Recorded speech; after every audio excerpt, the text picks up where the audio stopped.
when it comes to the details. All right, so that's Iraq and the oil, right? Let's get back to him on that. All right. Yes, go ahead. Thanks, Harry. Just circling back to those latest cuts in foreign aid. You noted concerns about interference in Afghanistan and Yemen, but it was funding that the department initially allowed to continue because it was deemed to be life-saving. And there are other places, of course, where interference is still a concern that are still benefiting from U.S. aid dollars. So is this a amendment or a change to the State Department's initial promise to continue life-saving aid? Or should we expect other cuts where interference is a concern?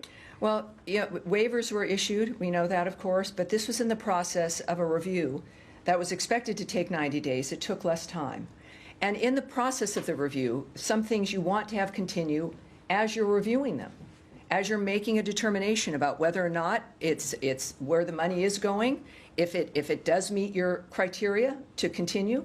And that's what happened. There are some entities that got waivers that then the grants of the funding were cut because we went through the review and found that they should be cut.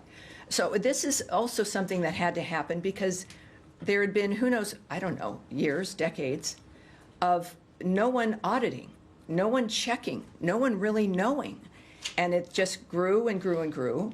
So this process of auditing and knowing where your money is being spent, most of us do this personally, right? We keep an eye on the bank account.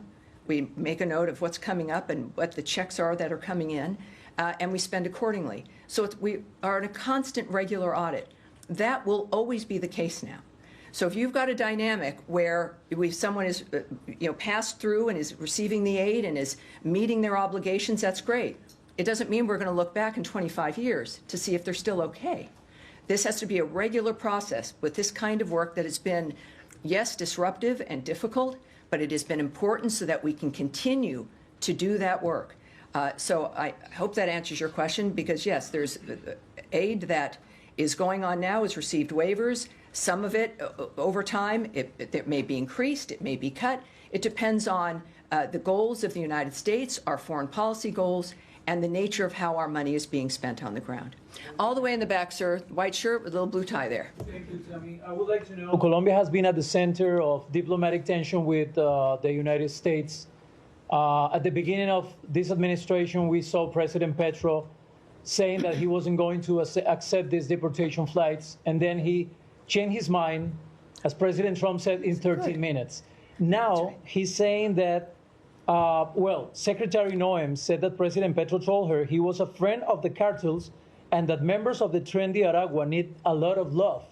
Now President Petro says that is not true. What is the current state of that relationship between U.S. and Colombia after those two episodes? Well, I would refer you to the White House when it comes to the nature of a relationship. But other than that, I think we'll bring that back when it comes to if there's been any actual response to those kinds of statements. But we'll get back to you. But that's what I have there. Yes, sir. On the end here, sir. Thank you. This morning, as you're aware, President Trump and South Korea's acting President Han had a first phone call, and then they discussed South Korea's payment for hosting U.S. forces Korea.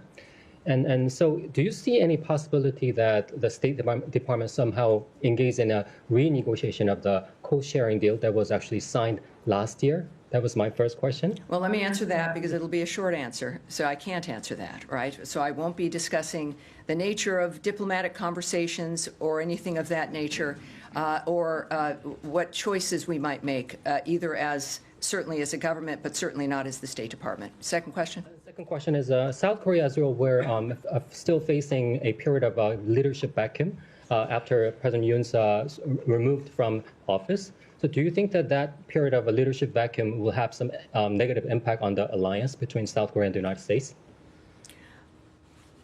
Do you have any concern about it? I know that our relationship with South Korea is strong. And I know that as an ally that we are expecting them to follow certain rules and norms.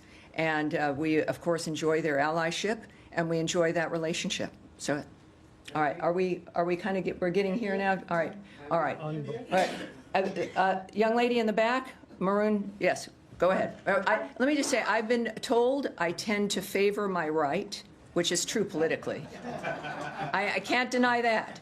So my goal, I've been trying to think, and I'm left-handed, funny enough, not that you could tell, trying to move to this degree. But then also, I know you're in the back, but you're in this room, and straight down here, I got you earlier, and yes.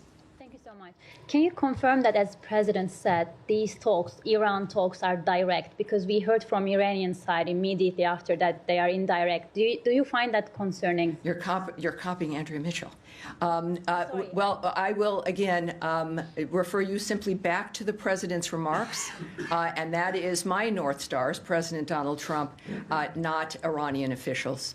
All right. And that's going to be it today. Thank you, everybody. I'll see you on Thursday. We'll see you again on Thursday this week. Thank you very much.